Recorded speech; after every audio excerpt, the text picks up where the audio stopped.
আজকে অনেকটা আনন্দের সাথে মেট্রোতে ঘোরার জন্য টিকিট কাটলাম এবং সেই টিকিটটা আমি হাতে নিয়ে আনন্দের সাথে সামনের দিকে এগিয়ে যাচ্ছি এবং সাথে একটা মাসি আছে, সেই মাসিটাও একটা টিকিট কেটেছে। মাসিটাও আমার সাথে খুব সুন্দরভাবে এগিয়ে যাচ্ছে। দেখুন, সেই টিকিটটা আমি হাতির পাশায় চাপ দিয়ে দিলাম, হাতির পাশাটা খুলে গেল এবং বিশাল একটা সুড়ঙ্গ পথে প্রবেশ করলাম। এখন সেখানে প্রবেশ করতে দেখতে পেলাম ইরানের দুইটা বড় বড় বুলেট বোমা, এবং এই বোমাগুলি এমন ভাবে দাঁড়িয়েছে যার কারণে সামনে পিছিয়ে যাওয়া সম্ভব হচ্ছে না।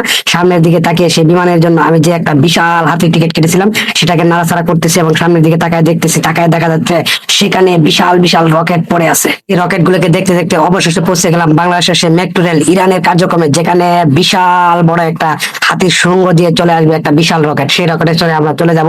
আমার সাথে মাসি আছে, মাসি সহ আমরা হাসাহাসি করতেছি এবং সেখানে যাওয়ার চেষ্টা করতেছি, অপেক্ষা করতেছি। বড় বড় রকেট গুলো আমরা দেখতেছি, সুন্দর করে উড়ে চলে যাব আমরা। তার জন্য যখনই প্রস্তুতি নিয়েছি তখনই দেখতেছি সেই ইরানের বিশাল এক রকেট, বিশাল এক বুম সহ চলে আসছে দৌড়ে। আমি তো অবাক, সেই জন্য কিন্তু আমরা তাড়াহুড়া করতেছি, মাসি সহ সামনের দিকে যাচ্ছি যেন আমরা তাড়াতাড়ি উঠতে পারি। এবং একটা নির্ধারিত দরজার সামনে দাঁড়িয়ে আছে, সেই দরজাটা যেন একটা বিশাল জাদুর দরজা, যখন তখন খুলে যাবে আর খোলার সাথে সাথে কিন্তু আমরা ভিতরে প্রবেশ করে যাব।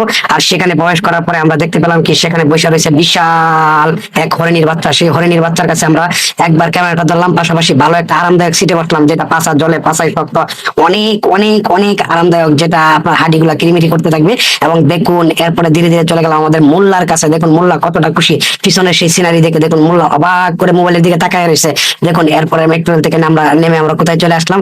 আমরা চলে আসলাম খাবার দাবার খাওয়ার জন্য। কোথায় খেতে আসলাম আমরা? বিশাল এক হোটেলে খেতে আসলাম। সেখানে আমরা কি দিয়ে খাওয়া দাওয়া করলাম? সেখানে আমরা খাওয়া দাওয়ার জন্য অর্ডার দিয়ে দিলাম বিশাল বড় এক প্লট ভূমির পর হরিণের ডিম দিয়ে ভাজি। সত্যি অসাধারণ হয়েছে। আজকের মতো বিদায়।